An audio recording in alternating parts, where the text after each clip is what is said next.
আসসালামু আলাইকুম। হোমোপ্যাথে স্বাগত জানাচ্ছি নতুন আরেকটি ভিডিওতে। আজকের ভিডিওতে আমরা এসএসসি 2022-এর পরীক্ষার প্রস্তুতি হিসাবে ত্রিকোণমিতির একটি সৃজনশীল প্রশ্নের সমাধান করার চেষ্টা করব। তাহলে চলো সরাসরি আমরা অঙ্কে চলে যাই।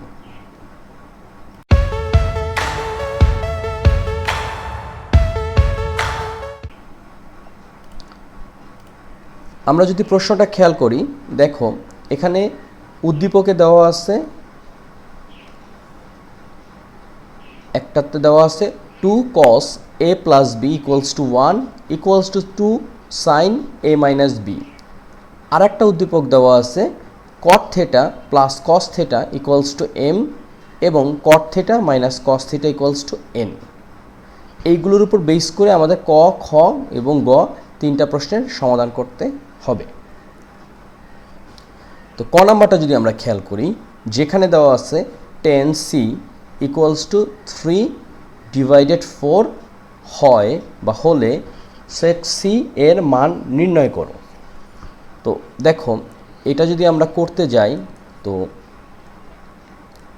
দেয়া আছে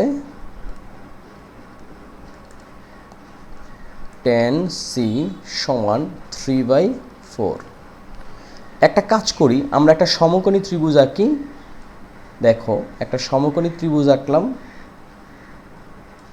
এই সি কোণটাকে ধরলাম হলো সূক্ষ্মকোণ, তাহলে এ বি সি। তো আমরা যদি এখানে যদি এইভাবে চিন্তা করি যে এখানে লম্ব সমান এ বি সমান হচ্ছে, এখানে দেখো আমরা জানি যে tan মানে কি, tan মানে হচ্ছে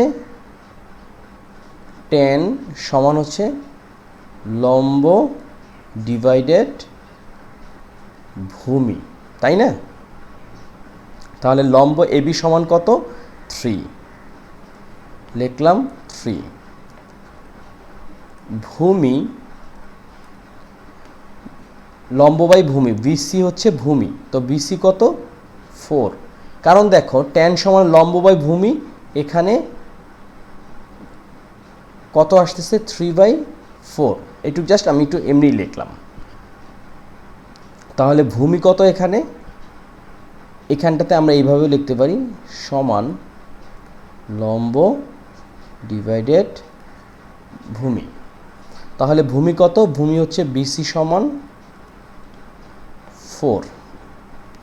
এখন একটা জিনিস চিন্তা করো যে আমরা যদি এই sec c বের করতে চাই, তাহলে কিন্তু আমাদের কি জিনিস লাগবে? আমরা জানি যে এটা সমান হচ্ছে অতিভুজ ডিভাইডেড ভূমি, সুতরাং আমাদের অতিভুজের প্রয়োজন। অতিভুজ এসি জানি না, তো পিথাগোরাসের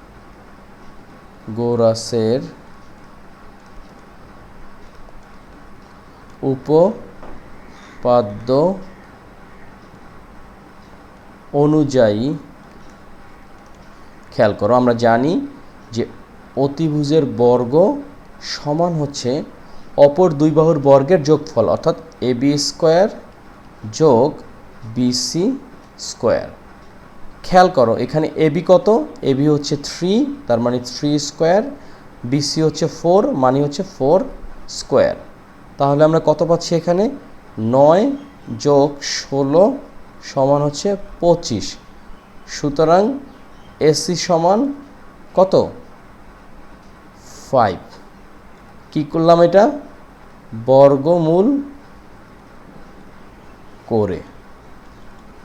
তাহলে খেয়াল করো এখানে আমরা লিখতে পারি, তাহলে sec c সমান এখানে আমরা কত পাইলাম? 5 পাইলাম। এসি সমান পাইলাম কত? 5। তাহলে অতিভুজ ডিভাইডেড ভূমি, তাহলে অতিভুজ কত? 5, ভূমি কত? 4। দেখো অঙ্কটা কিন্তু আমাদের হয়ে গেছে। sec c এর মান নির্ণয় করতে বলছে, যেটা হচ্ছে 5/4। খুব সহজেই কিন্তু আমরা অঙ্কটা করে ফেলছি। এখন এইটা হলো কি আমরা যেটা করলাম, এটা হলো প্রথম পদ্ধতি। এই অঙ্কটাকে যদি আমরা আরেকটা পদ্ধতিতে করতে চাই, অর্থাৎ দ্বিতীয় পদ্ধতি, সেটা কিভাবে খেয়াল করো। এই যে sec c এর মান নির্ণয় করতে বলছে, তাই তো? তো চিন্তা করে দেখো, এখানে একটা জিনিস আমরা যদি লিখে নিই যে দেয়া আছে, সেটা কত? tan c সমান 3/4। এখন এটাকে যদি আমরা বর্গ করি, বা tan স্কোয়ার c সমান হচ্ছে 9/16, এইটা সমান আমরা কি লিখতে পারি? বা আমরা জানি, দেখো যে আমরা জানি sec square theta minus tan square theta equals to হচ্ছে 1। বা আমরা লিখতে পারি যে এটাকে আমরা কি লিখতে পারি, চিন্তা করে দেখো, আমরা লিখতে পারি যে sec স্কোয়ার থিটা মাইনাস 1 সমান হচ্ছে tan স্কোয়ার থিটা। এখানেও আমরা সেই কাজটাই করতে পারি, যে এই tan স্কোয়ার c মানে হচ্ছে গিয়ে sec স্কোয়ার c মাইনাস 1 সমান এখানে 9/16। বা আমরা এটাকে কি করতে পারি, sec square c equals to 9/16 plus 1।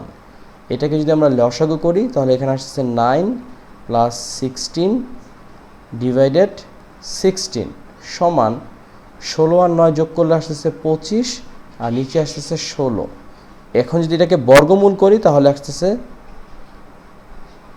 সমান 5/4। নোটে লিখতে পারি বর্গমূল করে। দেখো একই উত্তর আসলো। আমরা যে প্রথম পদ্ধতিতে যেটা করছিলাম sec c ইকুয়ালস টু আসছে 5/4, আমরা যে দ্বিতীয় পদ্ধতিতে করেছি সেখানেও কিন্তু আসছে 5/4। আশা করি অঙ্কটা তোমরা বুঝতে পেরেছ। যদি বুঝে থাকো তাহলে আমরা খ নাম্বার অঙ্কে চলে যাব।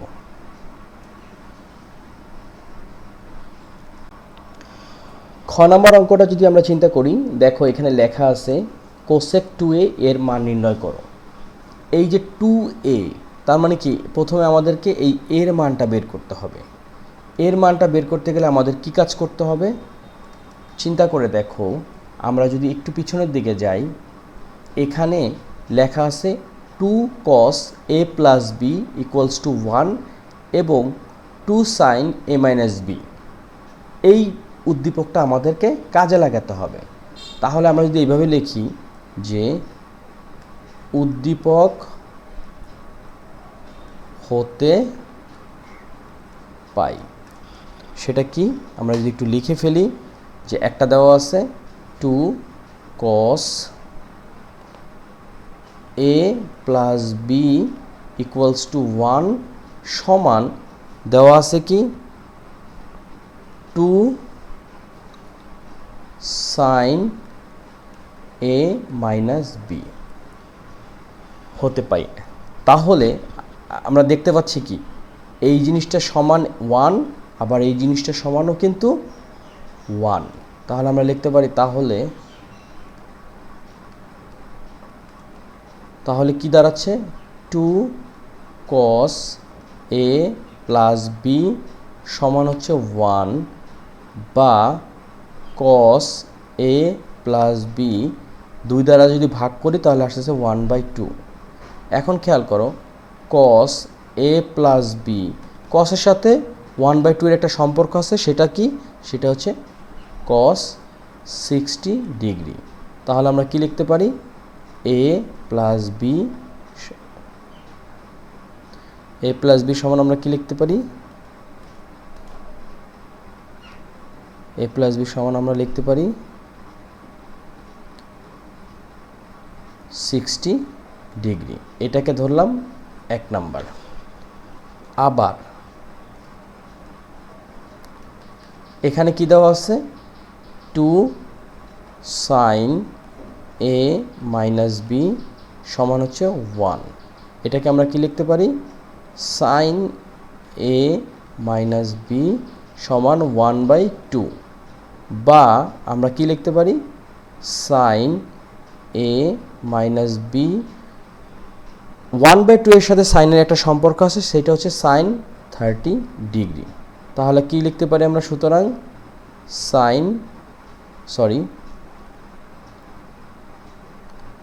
আমরা লিখতে পারি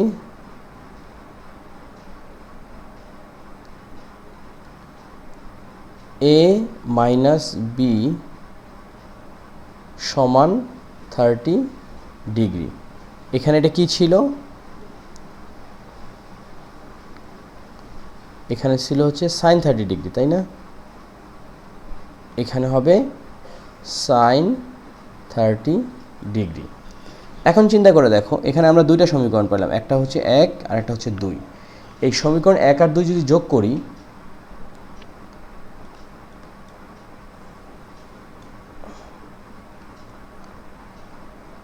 সমীকরণ 1 ও 2 যোগ করে পাই, তাহলে কত দাঁড়াচ্ছে খেয়াল করো, a প্লাস বি সমান হচ্ছে 60 ডিগ্রি, a মাইনাস বি সমান হচ্ছে 30 ডিগ্রি। যদি যোগ করি তাহলে আসতেছে 2a সমান 90 ডিগ্রি। দেখো এখানে আমরা কত পাইলাম, 2a সমান হচ্ছে 90 ডিগ্রি। এখান থেকে আমরা চাইলে এর মানও বের করতে পারি, অথবা আমরা এভাবেই রেখে দিতে পারি। এই কারণ এখানে দেখো cosec 2a এর মান নির্ণয় করতে বলছে, তো 2 এর মানই তো আমাদের দরকার। সুতরাং cosec 2a সমান হচ্ছে cosec 90 ডিগ্রি। cosec 90 ডিগ্রির মান কত, cosec 90 ডিগ্রির মান হচ্ছে 1। দেখো খুব সহজেই কিন্তু আমরা অঙ্কটা করে ফেললাম। চলো আমরা এখন গ নম্বর অঙ্কটা করি। এই অঙ্কটা আসলে কিছুই না, প্রথমে আমাদের যে কাজটা করতে হবে, উদ্দীপক থেকে এর মান বের করতে হবে। এর মান বের করতে গেলে আমাদের দুইটা সমীকরণ নিতে হয়েছে, জাস্ট আমরা যোগ করে দিছি, এতে আমরা এর মানটা পেয়ে গেছি। এর মান বলতে এখানে আমরা 2 এর মানটা বের করছি। আমরা যদি এখানে এই কাজটা করতাম, অর্থাৎ 2a না নিয়ে যদি এর মান বের করতাম, তাহলে আসতো 45 ডিগ্রি।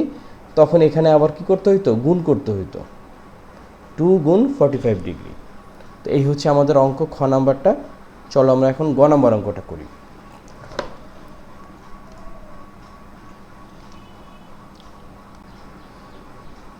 গ নম্বর অঙ্কটা যদি দেখো, যেখানে লেখা আছে m² minus n² equals to 4√mn। এখন কথা হচ্ছে এই mn দিয়ে আমরা কি করব। আমরা যদি উদ্দীপকটা আবার খেয়াল করি, দেখো যেখানে কি দেওয়া আছে, আমরা যদি প্রথম উদ্দীপকে চলে যাই বা প্রথম প্রশ্নে চলে যাই, এখানে কি লেখা আছে যে cot theta plus cos theta equals to m এবং cot theta minus cos theta equals to n। এটা কিন্তু দেওয়া আছে, তাহলে এই জিনিসটা আমরা ওখানে লিখে ফেলি। তাহলে আমরা এখানে লিখতে পারি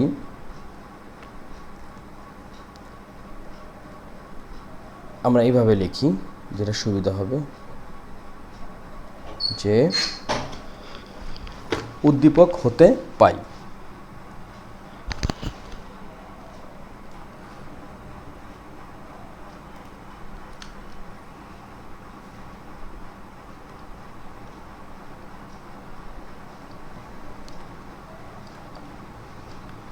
উদ্দীপক হতে পাই, সেটা কি খেয়াল করো। এখানে উদ্দীপকে কি দেওয়া আছে, আমরা যদি প্রশ্নটা দেখি, উদ্দীপকে দেওয়া আছে হচ্ছে cot theta plus cos theta equals to m এবং cot theta minus cos theta equals to n। এইটার উপর বেস করে এখন আমরা কি করতে পারি, আমরা যদি এইভাবে লিখি যে বাম পক্ষ সমান কত m square minus n square, এটার ক্ষেত্রে আমরা কি লিখতে পারি, m হচ্ছে cot theta minus cos theta তার উপরে স্কোয়ার মাইনাস n স্কোয়ার হচ্ছে গিয়ে না m স্কোয়ার হচ্ছে cot theta plus cos theta, অর্থাৎ এখানে প্লাস cos theta, আর n স্কোয়ার হচ্ছে cot theta minus cos theta তার উপরে স্কোয়ার। এখন চিন্তা করে দেখো, এখানে তুমি যদি cot theta কে a ধরো আর cos theta কে b ধরো, আবার এখানে cot theta a এবং cos theta b, তাহলে এটাকে আমরা কি লিখতে পারি, দেখো a plus b whole square minus a minus b whole square. এটার একটা সুন্দর সূত্র আছে, সেটা হচ্ছে 4ab।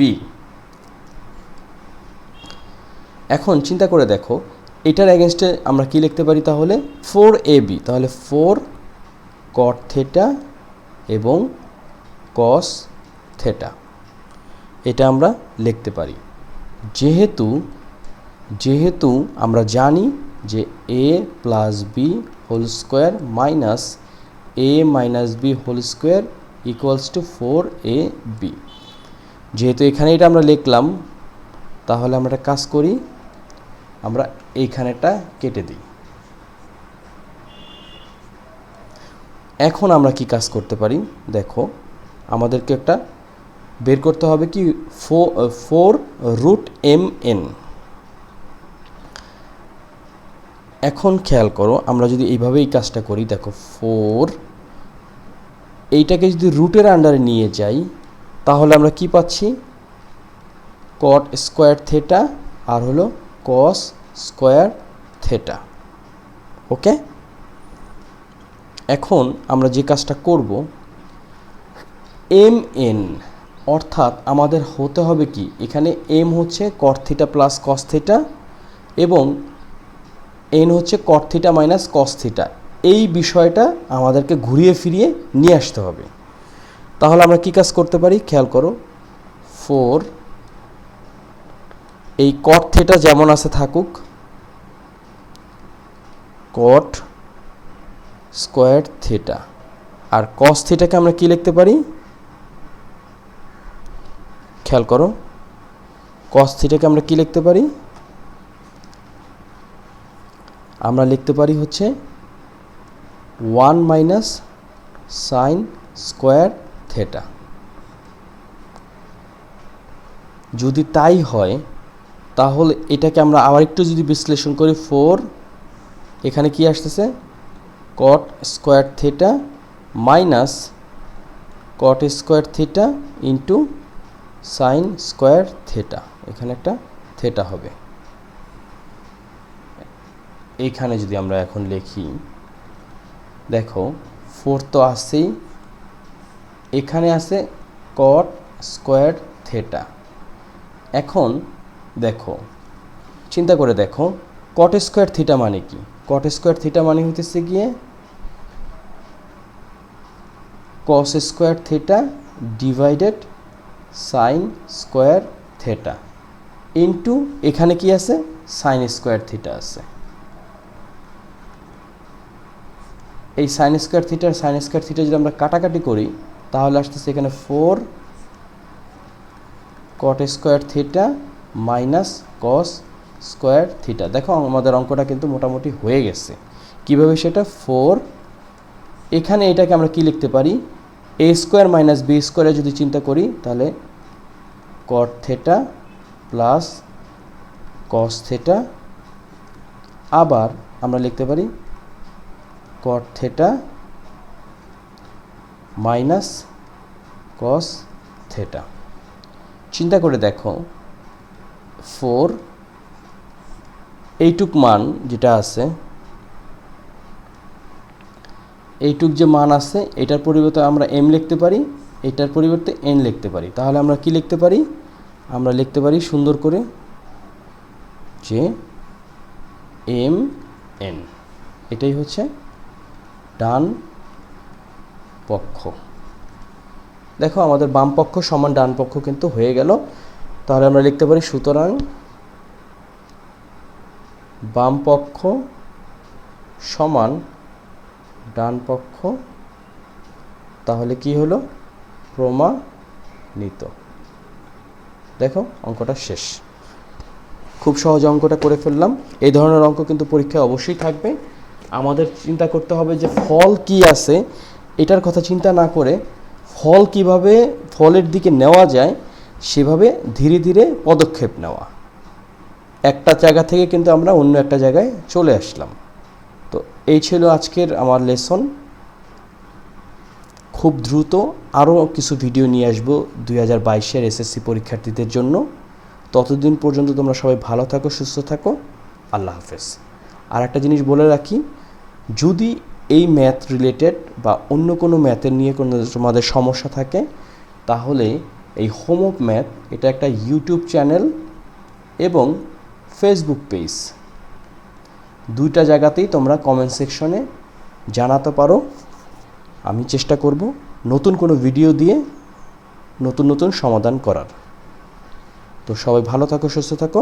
আল্লাহ হাফেজ।